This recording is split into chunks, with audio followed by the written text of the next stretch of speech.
Hello and welcome to your latest episode of Off the Fence, brought to you of course in association with BOYLESPORTS through the At The Races digital platforms, and this is your go-to weekly jump show where myself, Barry Geraghty and Tony Keenan get to rattle through all the racing from the week just gone, and we also get to look ahead to and discuss all the racing issues from the jump scene from the last 7 days. We record on a Monday and this will of course be with you on a Tuesday evening. So we get to look back, get to look forward. We've got price boosts coming your way. We've also got question of the week and tracker time as usual. So loads to crack on with. Predominantly we'll be looking back of course at Punchestown and Haydock. Loads of drama has unfolded. Looking forward to getting stuck into this, Barry Geraghty. Did you go racing this weekend over in Ireland? I was at Punchestown both days, yeah. It was great racing, some brilliant finishes, competitive racing at a really high level. And Tony, how much luck did you have, or not so much luck over the weekend in terms of the racing results?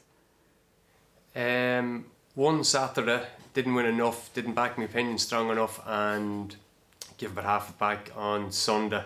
And I've been Christmas shopping most of the day today, so I've been, buying Spider-Man masks and pink Doc Marten boots. So I think maybe get a set of myself and wear at the Fairy House this weekend just to make myself stand out a bit. But anyway, that's been the highlight of my last few days. So yeah, not too bad.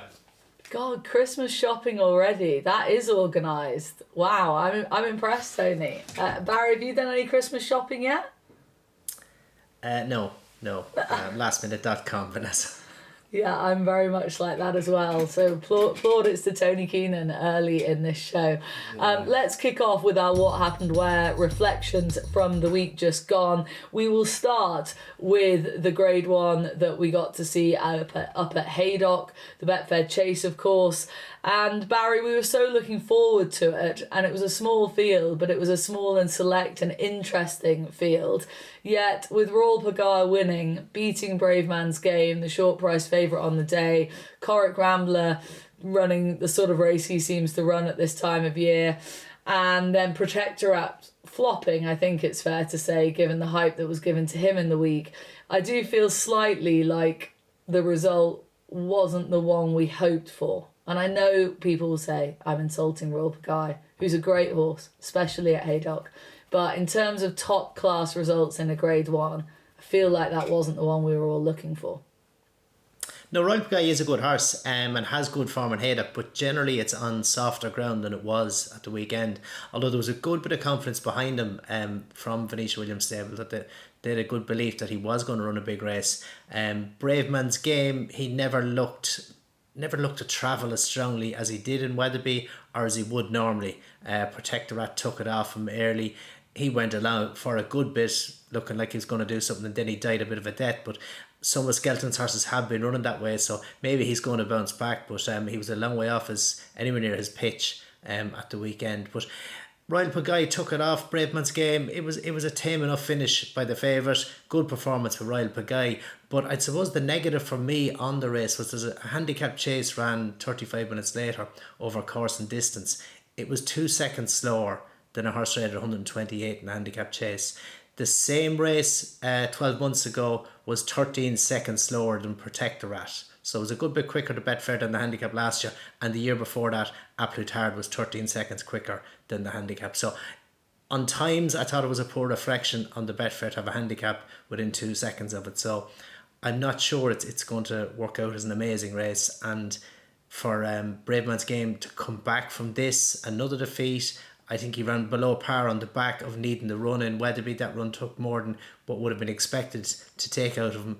And I think Paul Nicholls will have to perform magic to get this fella back to win the King George.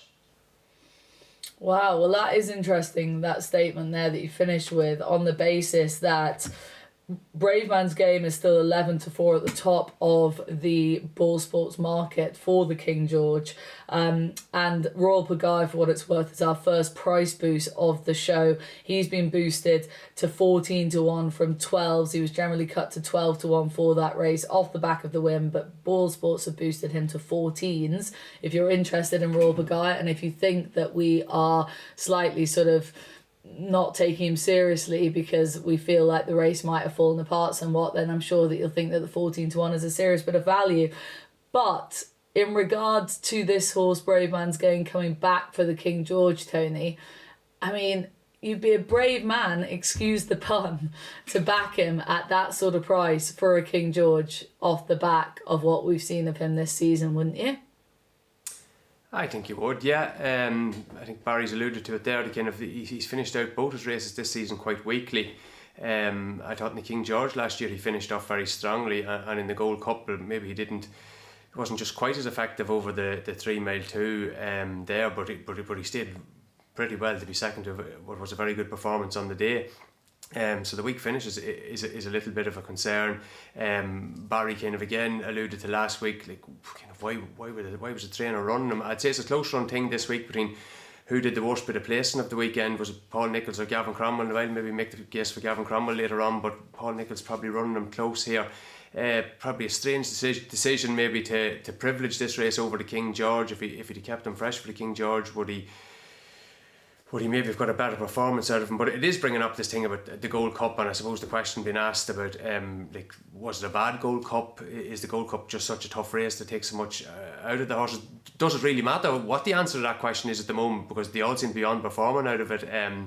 It would be hard to take a short price about Bravemansgame going to Campton or Galopin the Champs the next day too. They're both holding their position off the back of these Gold Cup runs, which may not be as substantial as it seemed on the day. It was I think some of the ratings agents at time form, I think, give Galopin the Champs a 180 figure, which looked very legit on the day, I must say, on times and everything, and the margins they won by and the horses they were pulling clear of, but they just haven't even come close to backing it up this season at all. Yeah, it's very interesting, isn't it? And it's one of the things that we have plenty of questions sent in about on Twitter. We ask people for their questions on a Sunday night ahead of recording this show, and we actually get to pick a question of the week, which is coming a little bit later. But one of the ones that didn't win question of the week was one from Carol Ann, who said, "What's your view on the Gold Cup taking so much out of a horse? Do you believe the effects of the race have such a long-term effect on a horse?" And look, nothing can be proven, but we can only look at the facts we have in front of us, and right now they're underperforming. And Tony, as you say, that happened of course in the John Durkan as well, with Galopin de Champs being beat by Fast or Slow again.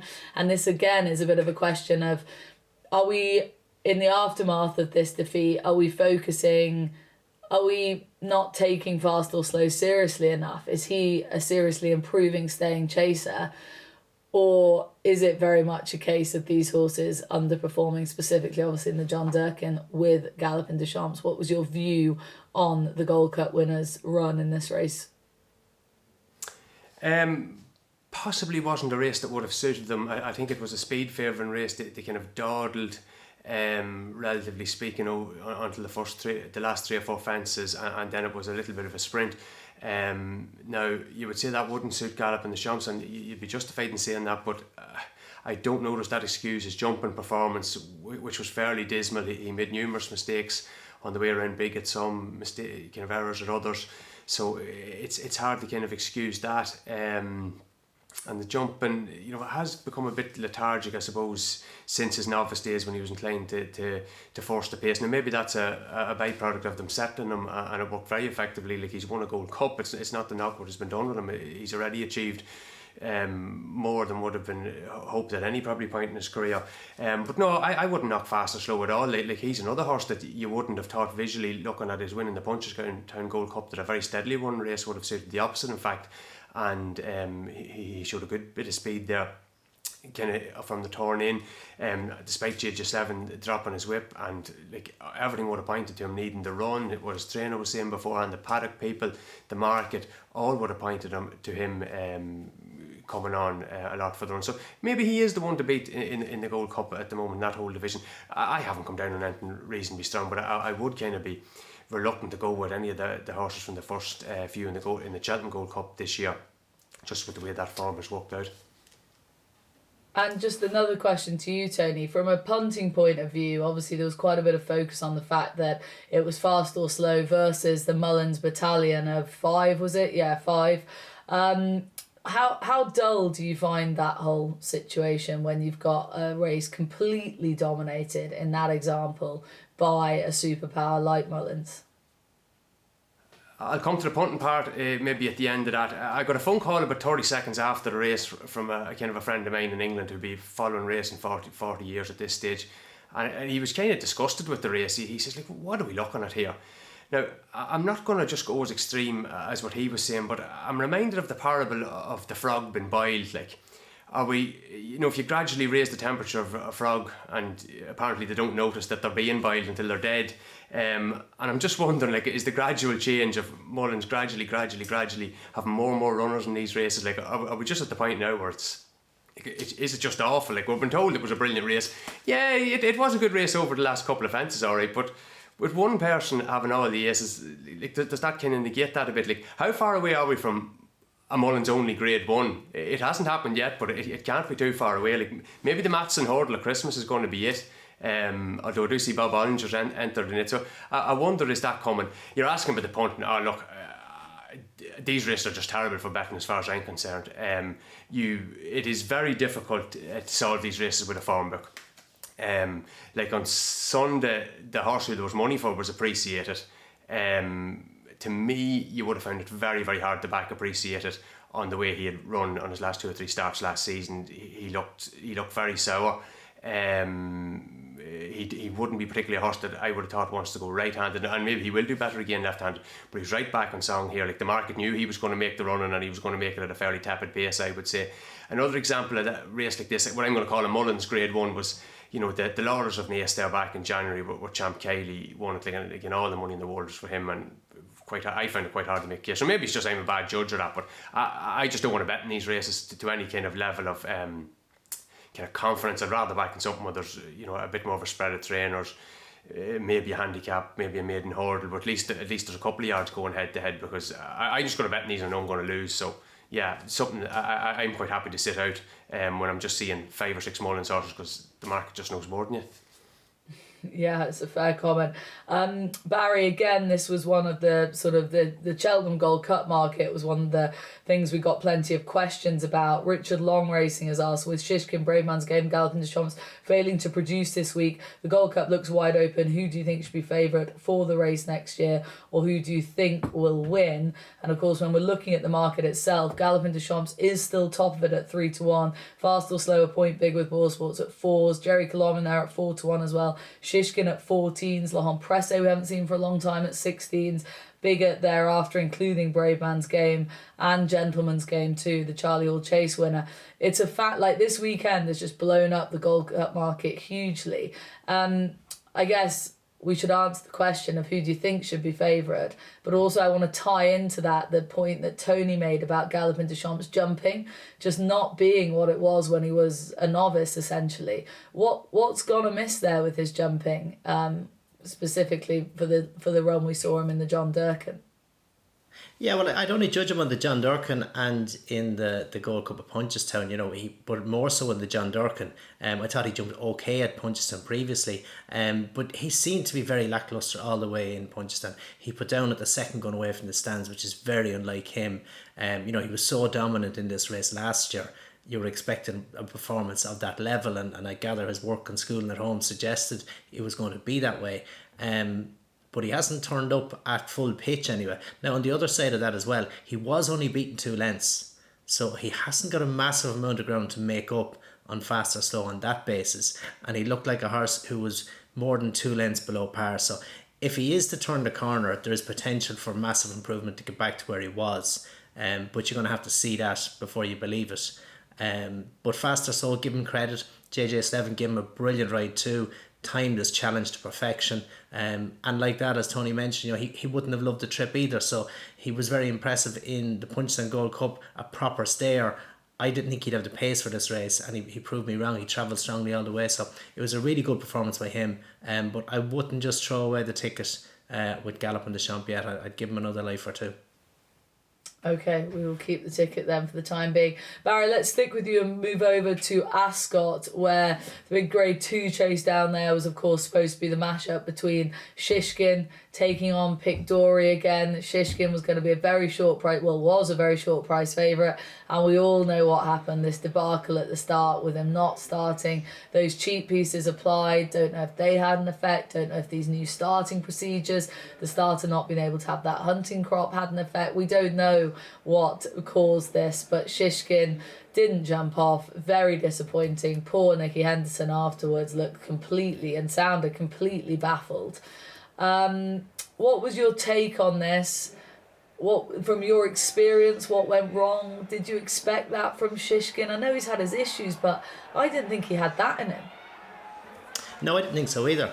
But maybe there was signs of it at home that he had the cheek pieces. I know he spent some time in Zara Tyndall's, so he must have been a little bit, we would say, not in love with the game, maybe. But right. when he spent time in Zara's doing some eventing, I would take it, doing a bit of school and messing and just to try and lift his form, maybe. But obviously the coincidental thing was that the hunting crop, which was used for generations down at the start, where the starter's assistant would crack the whip as the fields jump off, that is now banned, and that was only banned since Thursday, so it was only gone 2 days. There's a good chance, had that starter's assistant been there with the crop, one crack, Shishkin might have just heard that and said tally ho, away we go. So I don't know, and time will tell, but it's not ideal for Kempton, because the start for the King George is just turning away from the stands, which is back to the stable yard, back to the stands. I'd say Shishkin lining up there, that will be a dangerous place for him, as regards there's every chance he won't take part again, and I believe he's going to go to the rehearsal chase at the weekend for a little bit of fun, maybe. Yeah, it's a fascinating one, because I you, Barry, know horses very well. You work with horses every day. You know how they work, mind and physically, and you're concerned now, and everyone's concerned with Shishkin, as he's done it once and he's got away with, he can't be told off for it. And so now he knows that he can do that. And the chance of him doing it again is surely, with a horse like him, who's clearly a bit of a thinker, it's likely to happen again, isn't it? That's my view anyway. Well, there's a very good chance. Some horses are like humans, different personalities. I would say he's a little bit cranky. And he just wasn't having it. So whatever Nicky's going to do, I don't know, but he needs just to change his mind. He needs to get some excitement, some buzz into him, get him back loving it again. He does race behind the bridle, and maybe those hard races probably haven't helped that. Maybe stepping up on trip though would help it. So if he found himself travelling up and trip, he might enjoy it more and mightn't just have this issue at the start. But time will tell, and you just don't know, and it could happen any day he lines up. So you're taking that at trust. Trust indeed. To be continued with the Shishkin story, and of course Pic D'Orhy won the race and is now 14-1 with BOYLESPORTS for the King George. But I think we can all agree that if I was talking about the Betfair chase falling apart, then this race down at Ascot really did, with Shishkin not lining up. So 14-1 about the winner Pic D'Orhy if you want to back him in the King George. Let's move on, Tony, and talk about some of the hurdling divisions. State Man was an obvious highlight of the open hurdling category, of course, winning the Morgiana hurdle over at Punchestown for an umpteenth time for Willie Mullins and co. Of course, he's sort of got that domestic hurdling domination down now. I didn't think there was a huge amount to take from the race in terms of the winner, but there was in the steward's room afterwards. Yeah, I think that's 5 of the Open Irish Grade 1 2-mile hurdles in a row for Statement, but not a particularly interesting race, bar what happened in the steward's room after Sam Ewan got a 4-day ban for essentially a rule that hasn't been really used before, but seems to have been there for a little while around team tactics, kind of advantaging another runner from the same yard or in the same kind of ownership. Now, I have to say, I would have made Gordon Elliott yard 20-1 shot to be the first yard hit for this rule if it is now going to be applied. Like Aidan O'Brien would have been 4-6, Mullins would have been 6-4, and it would have been 20s bar anyone else, because I haven't a memory of Gordon Elliott yard doing this much at all. But obviously Aidan O'Brien goes on all the time on the flat. The English and Ledger there just gone. Willie Mullins yard, like, look, you could argue Clonmel Isles there a couple of weeks ago was a bit of a farce like that. A couple of those races that have Boom Photo won round Tramore were a bit of a cod too. Which is interesting, they're going to actually start enforcing this. Like, I think it's fairly obvious if you see the drone footage that Sam Ewing did come off the rail. I suppose the general viewer never knows what is actually said among the jockeys. Like at this point in the race, like who's saying shift this way, shift that way. Is there much shouting going on? Maybe Barry can tell us about that, and maybe he won't. I don't know. But it's just as interesting. Is this going to be a thing that's going to be applied in the future? Ruby Walsh mentioned there's actually a new chief steward there in a role, so he might have a take on this. But certainly when I was reading the report, it was an out of nowhere decision that, you know, for a rule that hasn't really been applied at all before. Barry, over to you. Were you surprised when you saw this ban, and can you elaborate on how these things sort of pan out in a race? Is he being shouted at in that moment? Is it a conscious manoeuvre to help the other horse from the same yard? How does that work? Well, the first thing being the rule itself, you know, it was there but never used in my time. I never heard of it being used prior to that either. So that was a real shock. But in a situation like that, you could have a shout. You could have a shout to stay in, you could have a shout to stay out, you don't know what it'd be. But you have to trust, is it from your own team, if you like. So there was no shout, and that was read in the steward's report. So there was no shout reported between Paul Town and Sam Ewing or Jack Kennedy. So I don't believe at any stage that Sam knew. He could only presume it was Jack behind him. Jack could have fallen at the second, third or fourth hurdle, and he could have been opening the door for Danny Mullins if that was the case. So I'm not sure if it warranted the 5 days. I think it was excessive in this case. I don't think it was as clear cut as that. I think if there was a shout reported, and it was, you know, a manoeuvre to come out where if you watch the footage closely, Sam's horse is leading on the wrong leg, which would have him slightly unbalanced. He comes off the rail, but Sam doesn't actually steer him off the rail. You don't see his hands move. So I think they've maybe cracked a nut with a sledgehammer here, and I'd agree with Tony. There was probably plenty of other options where they could have exercised this rule. I'm not sure if they just chose the right one here. Interesting, intriguing, and I wonder if we're going to hear more about this rule going forwards. Time will tell. Barry, let's stick with you. Bounce back to Haydock, please, because I know you wanted to give a mention to Grey Dawning, who just on his second start over fences was very impressive in the graduation chase there, beating a pretty decent field for the Skelton team, and very bold chasing performance from a novice from the front round the track like that. It was a really good performance, jumped brilliantly. Gerard Demasneil, who was placed in the Irish Grand National, placed in the English Grand National, won the National Hunt Chase at the festival. He was the favourite. Now, he looked like a horse who may have needed the run, but give credit to the winner. He jumped, he travelled, he went away. It was a proper performance, and it pays a real compliment to Stay Away Faye. He was 3 lengths behind him in Exeter, and Stay Away Faye looked like he would improve plenty for that run. So I think it was a good mark in the right direction for the English staying novices. Okay, I feel like he sort of got slightly overlooked among the day, but definitely not one to overlook going forward, Grey Dawning.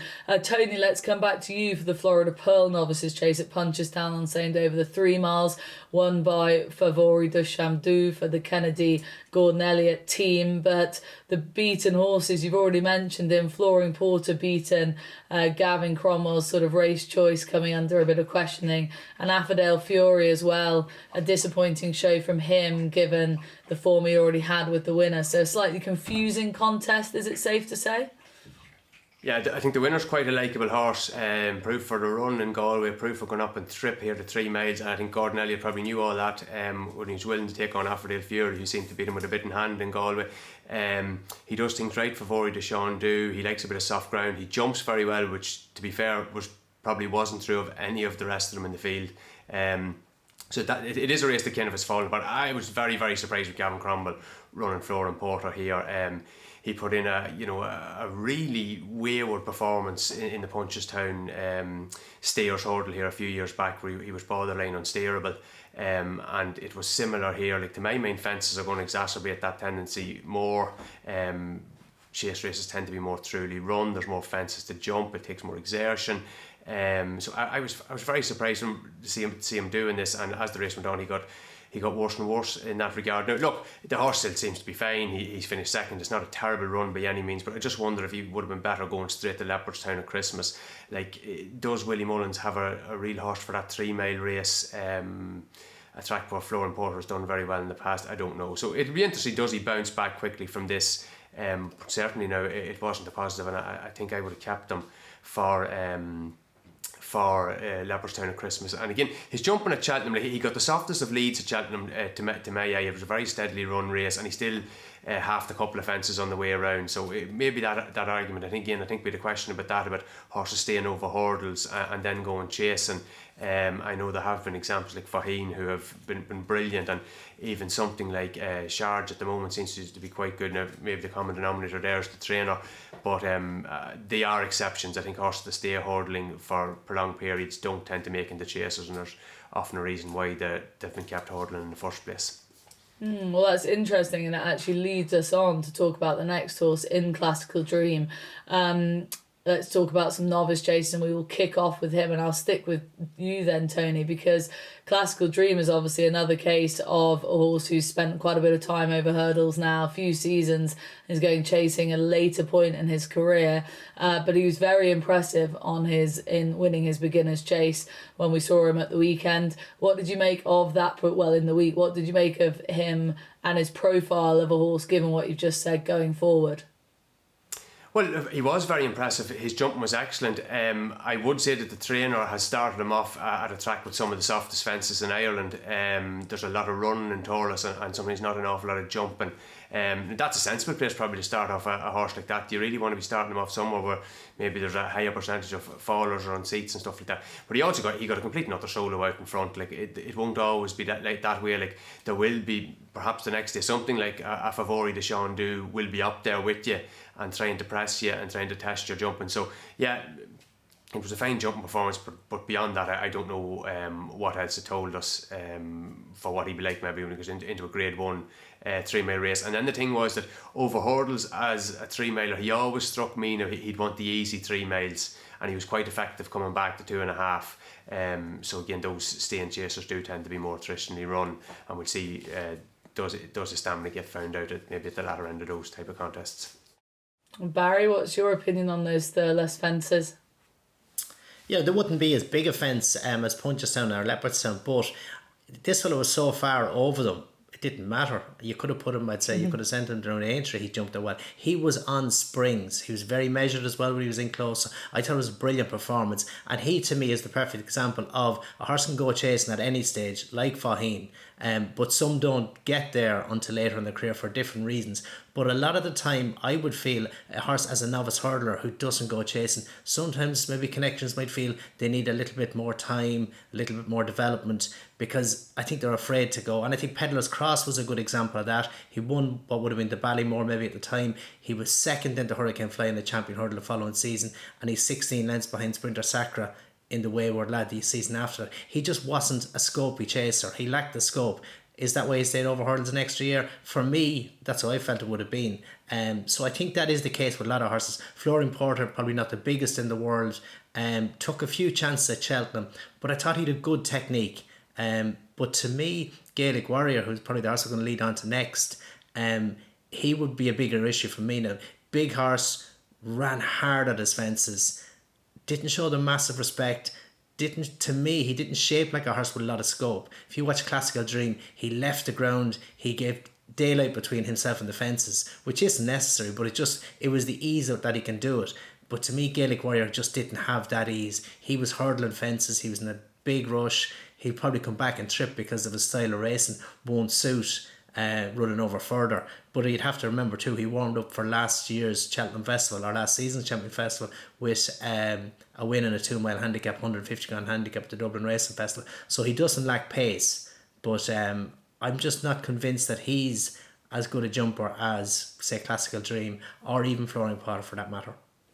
Barry, what did you think of the ride on Gaelic Warrior? I know kind of, you mentioned last year about Facile Vega, they let the genie out of the bottle a bit at Christmas and they couldn't put it back in. Like, it was hardly the intent to have him tearing away like that, was it? I don't know, or did Paul Townend get run away with him? I'd say a bit of that now. Yeah, you can say run away with it. There's no holding him. He's one of those horses, he goes. It's easier to get cover over hurdles than it is, especially in a novice chase. So you talk about Facile Vega, he's running at 5'6", runner novice hurdle. It's easier to tuck him in and blind him to a degree and slow him down. But when you're running over fences, you have to give them a little bit more room. You have to give a bit more options. And because of that, a big horse like him can get run on you. You just don't have the cover option that you would have. So I'd say Paul's hand was forced and he just let rip. And it will be difficult to get the genie back in the bottle. But the speed at what he runs at his fences, he just didn't excite me. Which I thought he'd have more scope than he has. It's interesting, isn't it? I was more taken with Gaelic Warrior than Barry seems to be, but time will tell. Interesting times ahead. Tony, just a very quick mention, please, for the mare Halka du Tibet, who won the Mare's Beginner's Chase at Cork for the Gordon Elliott team. You were taken with her and you were keen to give her a little mention. I was, yeah. I had to do a lot of racing at 2 miles last season just with the races that came up for her, and I don't think that suited. I think she looked much more comfortable stepping up and trip here at Cork at the weekend. What was it, 2 mile 5 race there. She was having a real cut at her fences as well, which I thought was good. Now, I would be fairly convinced she's going to be better going left-handed. She had a Mark Tensley shift left in races last year. I thought she looked kind of a bit uncomfortable going to Fairy House, more comfortable. Then when she went back for the dawn run at Cheltenham, was shipped a bit better than the form. And I think on Sunday she was going a bit left as well. So back to some of those left-handed tracks should see her to even better effect. But yeah, very encouraging start out of her. Okay, she gets the encouraging tag. Before we go any further, just a quick mention for another BOYLESPORTS offer. You get your money back as a free bet at selected meetings every day if your selection finishes second to the starting price favourite with BOYLESPORTS. So you can find the related meetings on the BOYLESPORTS website. And as with all these offers and the price boost, please read the T's and C's below on the YouTube comment section and in the description, because you have to read the T's and C's. But these offers are available to you for a limited time. Specifically, that applies to the price boost, of course. Now we have question time, guys. We got a good few questions in, but a lot of it was in regard to Shishkin and the Gold Cup market and other bits and pieces that we've already discussed. But punter number 1, big name, but his name is Paul Burke. He came in with an interesting question, which I'm pitching to you, Barry, which was, with racing under so much scrutiny at the minute, isn't it time to move one of our greatest showpieces, the Gold Cup, to a Saturday, therefore attracting a greater audience? Our sport needs to evolve to flourish. Yeah, so this was considered with the 5-day Cheltenham Festival when that idea was mooted, but the problem with a Gold Cup on the Saturdays, you're competing with all other sports, be it the Premiership, be it rugby or whatever else is on, whereas on the Friday you're a standalone dish. So it was felt the Gold Cup was best on Friday. You'll have a better chance of capturing a bulk of the audience. That makes perfect sense. But Paul, the At The Races social media team will be in contact with you because you have won our £20 free bet today, courtesy of BOYLESPORTS, because of your questions. Because of your question, and listeners and viewers out there, make sure you keep your questions coming because we appreciate them and it adds to the show. Let's move on to the preview section of our show, guys. We have the Saturday coming up, which is the classic clash between, well, two excellent meetings. We have Newcastle with the Fighting Fifth and we have Newbury with the Coral Gold Cup. It's always a terrific day's racing, but it's going to be made even more terrific because we get to see the reappearance of Constitution Hill, and he is our next price boost for what it's worth. Constitution Hill to go unbeaten this season with an asterisk, must run at least 3 times during the season, has been price boosted to 4 to 5. So over 3 starts, and if he goes unbeaten, you can pick up the price of 4 to 5. But again, you must read the T's and C's, and that price boost will be for a limited time only. So please head over to the BOYLESPORTS website. Now, Barry, we'll only come to you here for this. How is Shishkin? What stage is he at right now ahead of his reappearance? How ready will he be? What's the hype coming out of the yard? You must be close, one of the people who's closest to him at this point. Well, we got a good look at Shishkin at the weekend, but we got to actually look at Constitution Hill as well on the At The Races site, where there was footage of him schooling last week, and he looked really well. I saw a close-up shot of him too, and he looks really well himself. Reports are good, everyone's happy. He's coat looks amazing. He's galloped in Newbury about 10 days or 2 weeks ago. No, so everything's positive and everything sounds good in that department. So fingers crossed it stays that way. The race itself, I would suppose Love Envoy would be the one who adds a little bit of spice. Not so sleepy as there. He was third in the rest last year. He dead heated the year before with Epitant. So if she turns up Love Envoy, that would add a little bit to it. But you'd like to think all being well that Constitution Hill will be able to deal with it. Yeah, I mean, I'm predicting similar tactics to last year, keeping it simple out in front. I can't wait to see him, despite the fact I've just called him Shishkin. But Constitution Hill this weekend, it's going to be great up at Newcastle. But the main focus, well, not the main focus, but the other focus, as I said, is down at Newbury for the Coral Gold Cup. And Barry, again, we've got another price boost here, complete unknown in the Coral Gold Cup market. Is 15-2 from 6-1, so has been boosted a little bit by BOYLESPORTS. Again, T's and C's apply. Looking forward to this. No real, traditional old school superstar in this race, I think it's fair to say, but it is absolutely wide open, Barry. It is, though. It's a chock-a-block handicap. As you say, no superstars, but definitely very competitive. The one I came down on was a horse that Tony always liked last season, Mahler's Mission. Fell when in the lead in the National Hunt Chase, and looked like he'd gone for home plenty early and was paying the price for that.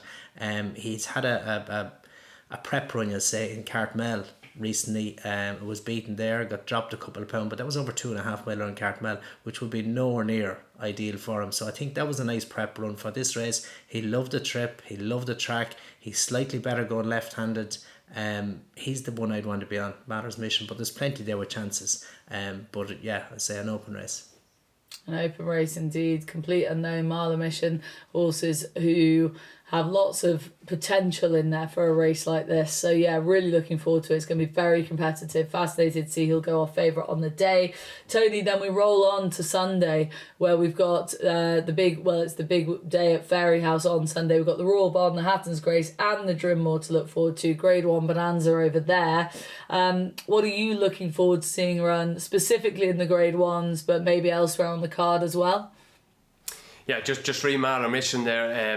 Lovely return there the last time over 2.5. But geez, God, the stable form has been very bad there. John McConnelly, he's a long time without a winner and a few placed horses recently. But they've been having a quiet time, so he'll do well to overcome that. Fairyhouse at the weekend. I suppose the first thought I had looking at the entries for the Grade 1s is how few, or the fact that none at all. Maybe Willie Mullins has no real winter horses at all entered in the Royal Bond or the Drinmore. So while his season, I suppose, did get off to a more of a start at the weekend, the Punchestown just gone. I think at Fairyhouse, at least in terms of his novices, none of them are really there yet, and that should, I would think, leave Let's Be Clear About It to have a right chance in the Drinmore. I was really impressed with him at Cork. In every aspect, the amount of improvement he found going from Goran to Cork was just massive. He jumped, he travelled, pulled away from them all late. Lucid Dreams has come out and give that form a couple of boosts since one at Goran, and went close in the Craddockstown there on Sunday. Probably should have won actually, but for kind of a good ride from Jack Kennedy, kind of keeping him in on the run to second last. So Let's Be Clear About It probably is the one to beat in the Drinmore. In the Hatton's Grace, that actually could be a really good race, and probably contingent on getting a good bit of rain during the week, because if we did get Impera Pass versus Teutbu, I think that would be a very good clash between the two kind of top yards. Both of them seem to be on track for that race, so that will certainly be one to look forward. There were plenty of good shoulder races across the 2 days there as well. Fairyhouse should be a very good meeting. Yeah, it's actually going to be an excellent weekend of racing, and of course we'll be reviewing it next Monday. Last but not least, guys, is tracker time, and of course I've done very bad timekeeping as per usual. So Barry, your tracker horse, please. Meeting of the Waters, who won in Cork's area on Sunday. Now he was well backed as well on the day. He beat a horse rated 114. He went into the race rated 120, but he looked to me like a horse could do an awful lot better than 120. So I think there might be another day or two in meetings of the Water. Okay, and Tony, your tracker horse, please. Yeah, I'm going to go with Ottoman Style, who was fourth in a beginner's chase behind Mr. Policeman and Fairy House. I think it was last Friday. 2 miles would be too sharp for him, and especially kind of a 2 miles around the inner track at Fairy House in a very steadily run race. But I thought he coped very well, hanging in with those more natural 2 miles for most of the way. He jumped well. He was quite a good handicap hurdler last season. Probably his best performance come up at Down Royale, where he beat a horse that really went on after it in Moonbeg Park. Now he probably got to run the race in that sense. Moonbeg Park around the inner into the worst of the ground, but he's with a trainer there, Dermot McLaughlin, who would be a fair chance he'd improve him for going chasing, and I'd say he probably should be fit to win a beginner's chase over a staying trip, but definitely want to keep in mind when he does go handicapping for those better staying handicaps. Okay. Put those horses in your tracker, guys, in your At the Races tracker, of course, that is. That wraps up the show. We will obviously be back next Monday discussing all of those good races from Newcastle and Newbury. Constitution Hill's return will be under the microscope, of course. Looking forward to that and so much more. Do get stuck in to those price boosts from BOYLESPORTS, but of course please do it responsibly. Please read the T's and C's, and they are for a limited time only. But for now, it's goodbye from us. Join us again next week. That was Off the Fence.